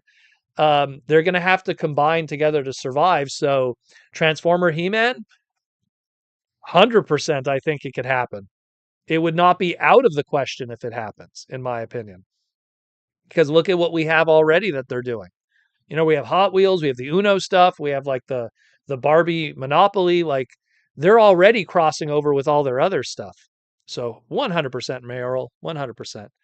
James says, "Hey Proto, do you think another six shot is coming soon? If it's not the G1 character, it's the Energon one, which then will lead to a Shockwave, if you know what I mean. Six shot, aka the Energon Shockwave character. They got to do something at some point. Time's a wasting with those trademarks. Y lag Y, RIP. Why does Hasbro feel? Oh no. Let me just also bring it back up because everything's flying. Don't want to miss everything. RIP. Why does Hasbro feel seeing the HB Unicron is going for? Yeah, but here's the thing: the reason why Haslab Unicron is going for $2,000 now is, again, it falls into Butters. You want to come here? Sorry, the big old bag got in the way. That's why you didn't come. Butters, you want to come over? Just give me a look. How dare you? Um, I think that the Haslab Unicron is 2,000 today because the population of it is a lot smaller than we think it is. A lot smaller than we think it is. And that's why. There is plenty of Star Sabers and Death Sauruses and soon to be, Omega Primes on the secondary market being bought and sold all the time at not a big increase in price because there's so many of them. But Unicron, people don't realize just how little got sold and how little are actually out there. So that's what I think is the reason why. They're looking at the secondary market only because there's not a lot of them out there. But for them to go, oh, well then, it's clearly selling for $2,000, so we should totally rerun it at $699 again.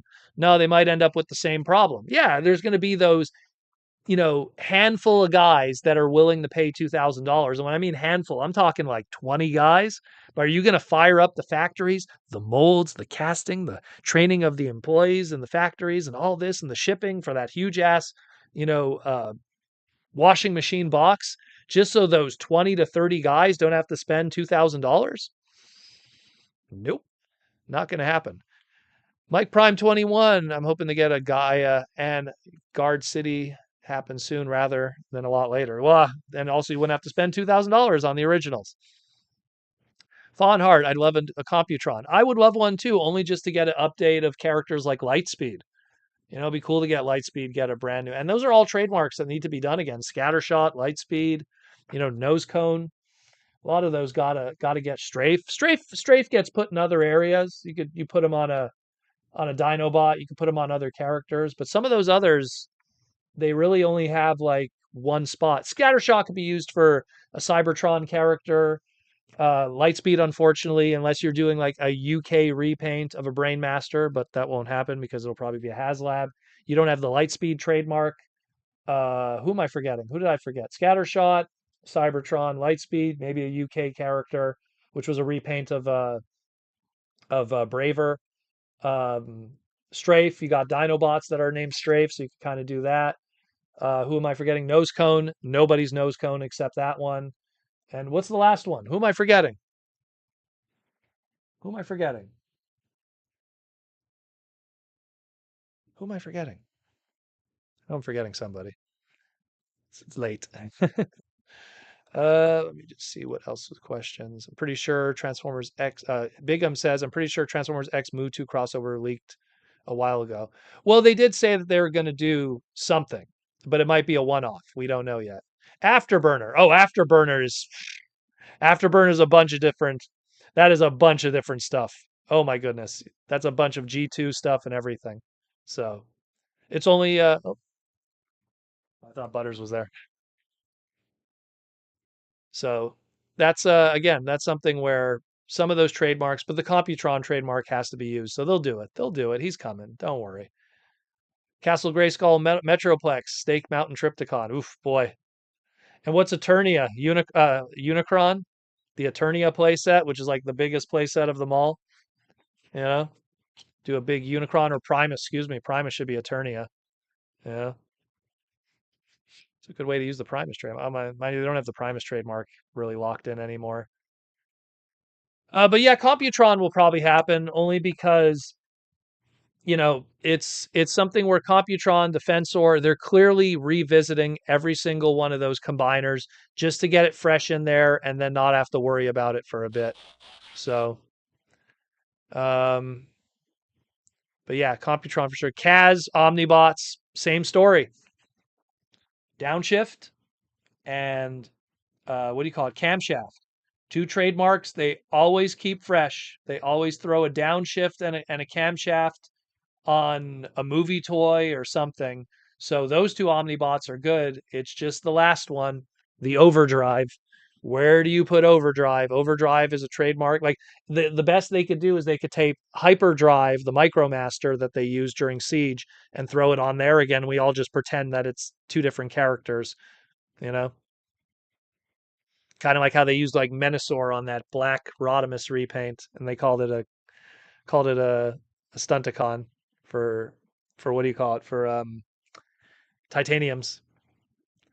Abominus, that'll happen. That was a late Power of the Primes one, so they're a year. They could do that a year later after some of the others. Again, a lot of those have trademarks that are really tough ones. Where are you sticking a Sinner Twin? Where are you putting what was another one? That was like a word blot. Where do you put blot? That doesn't belong anywhere else outside of that one character. So to rush to put that out there on a character that really like, where's that hardcore blot collector that's waiting for the next blot figure? So some of those are less urgent because again, Computron, if you lose some of those trademarks, you could use Strafe. You could like in other areas. You could use an Afterburner in other areas. I actually think I know I'm forgetting a recent Afterburner toy that's not the Computron character. So those ones have to be a little more protected, you know? Yeah, like Hunger, Ripper Snapper, Cutthroat. They don't belong anywhere else. So when you have those trademarks that are kind of and not obviously not using the Constructicons because they're iconic, but in general, like a lot of those trademarks that don't have a lot of crossover with those combiner names, there's not much. Like even you look at something like Defensor, um, it's kind of the same thing, but they'll do them just because there's such a great diversity of molds there and designs. But like, when do you see a Streetwise? When do you see a First Aid? When do you see a Hotspot? You see a Hot Shot, you see a Hot Rod, but you don't really see a Hot Spot outside of that fire truck. When do you see a Blade? Blades um, has Rescue Bots, so there's that one. So Rescue Bots Blades kind of goes there. And then of course, you know, going into going to what's his name there, Mr. Road Pig, but not Road Pig. Why am I blanking on him right now? Groove, you know, Groove. It's like, where's Groove? Groove is nowhere either. So, yeah, Cyberverse had Afterburner. That's correct. Yeah, there you go. But that's why. So those are names that you could stick in other areas. So they want to keep it because they could use them. I always say like Prowl and Mirage. Those were names that you could put anywhere. Prowl, Mirage. What was another one that like they would just throw it? They would Swerve. They just put Swerve on any red car, even though it wasn't related to the character. You know. So Predaking, they want to keep it only because there's a top tier Transformers Prime character that also has that. So, and then of course, Predaking's limbs, you got a Beast Wars character in Rampage named after one of those. So there's always that kind of stuff that goes on. Do you think Predaking will get the Studio Series treatment? I think so. I could see that. Predaking's a big MF, that's why he got the Titan class treatment. I could see that happening. But at the same time, it would have to be a box set, you know? I don't know how many people that are going to want to buy individually some of those guys. How many people are going to, like, imagine clogging the shelves with, you know, gosh, like Rampage, like just Rampage just sitting around on the shelves. It's like, what are you going to do with that? Or what's his name there? You know, uh, Razor Claw, you know? Like, what are you going to do with Razor Claw? Like, it's too Cybertronian to be any other lion, but what else are you going to do with that? So it kind of gets a little complicated with some of those. But yeah, are we already almost done tonight? Oh, you know what? We're a little late. I'll give it a couple more minutes. How about that? Because we ran late today. So time is it right now? Yeah, we ran late today. So we'll give it a couple extra minutes. Like, yeah, Tantrum. There's another one. Like, what do you do with the bull? You know, we already got a bull transformer with the Megatron coming. So like some of those, they're really just do a big box set, make people do that purchase like what they did with the Titan class. Because if those are going to be big guys, you know, you're going to make people buy individual Voyager classes or something, or are they going to be deluxes? That'd be kind of taking a step back. I don't know. Again, we're entering a new era of Transformers and how toys are going to be handled. Some of those ideas, will we live in a world where they can exist? Are we going to live in a world where a new Predaking could even be a thing? Is that going to then put extra value on the Titan class Predaking in a world where maybe that can never happen again? Who knows? James Hopkins, what's for dinner? We swung by the bagel place and we bought a whole bunch of Jewish cuisine stuff at the bagel place because we like to drop like a good $30 on potato knishes, karnatzel, bagels, chocolate babka. So we eat good for that. And it's all ran by Indian people, oddly enough. It's a Jewish bakery run by Indian people. It's all about the art of the cuisine, I guess. But I love that place. It's really good. Yagel Bagel. That's literally what it's called. Why lag why? Wondering how the Admes Machinima Predaking will affect them doing a Studio Series A. Well, it keeps the trademark alive. That's the primary reason why it happened. I just think that if anything, it buys them time because I don't think we're going to get a Predaking right away. We have that one that was a license, and they did that. And then look, they're probably planning. Look, we have a Bruticus at some point. They'll probably do Defensor next, so that's year 2 of that.